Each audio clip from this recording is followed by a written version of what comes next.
I get tons of requests all the time to make things, like a slingshot. We've all made one out of a tree branch, but this is lame. Time for an upgrade. Kip K presents Laser Guided Slingshot. The crossbar of our slingshot will be made out of 3/4-inch aluminum square tube. Now, don't worry because there'll be detailed instructions on kipk.com on how to build this thing. I'm going to make a couple of marks a 1/2 inch from each end of this aluminum tube, and then one in the center using my Sharpie, and then out to the garage where I'm going to drill a hole in all 3 spots, all the way through. We're also going to need a couple of machine bolts. These are about 6 inches long, and they're going to go through the end holes, and we're going to add a lock washer and a nut to each of these bolts. Be sure to tighten your nuts up good with a wrench.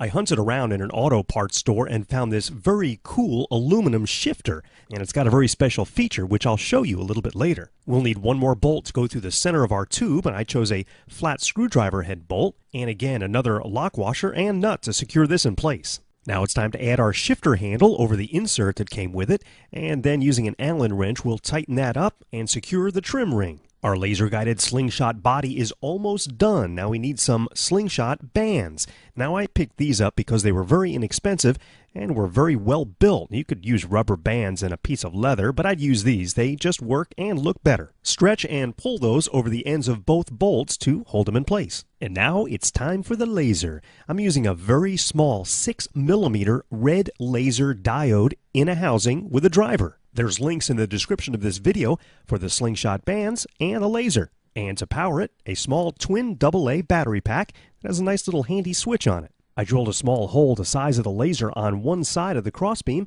and then a smaller hole on the other side for the wires. I secured the laser in place with a little epoxy from the inside. Then I trimmed and hooked up the wires to the battery pack, which was velcroed to the crossbeam. Now it's time to test it out. Well, I didn't have any slingshot ammo. All I had were BBs, and these are way too small to use. So I'm going to use my favorite snack, pistachios. But not just any pistachios. These are wonderful pistachios. They're just the right size, and they pack a powerful punch of flavor. Oh, and remember the cool feature I was telling you about in the handle? It has a secret compartment. The bottom unscrews, and it gives you space to put your ammo. The red dot laser definitely helped with accuracy. I fired it at this target. Pretty funny, but the shell actually protected the crunchy nut and kept it intact. Can't let that crunchy goodness go to waste. So let's fire it again. This is the only ammo you can eat. One more time.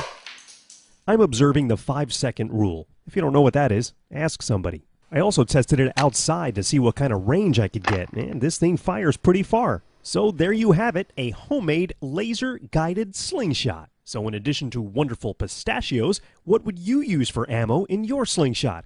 Get creative and leave a comment telling us. Now get cracking and make a laser-guided slingshot for yourself. For more cool videos, click the box on the left.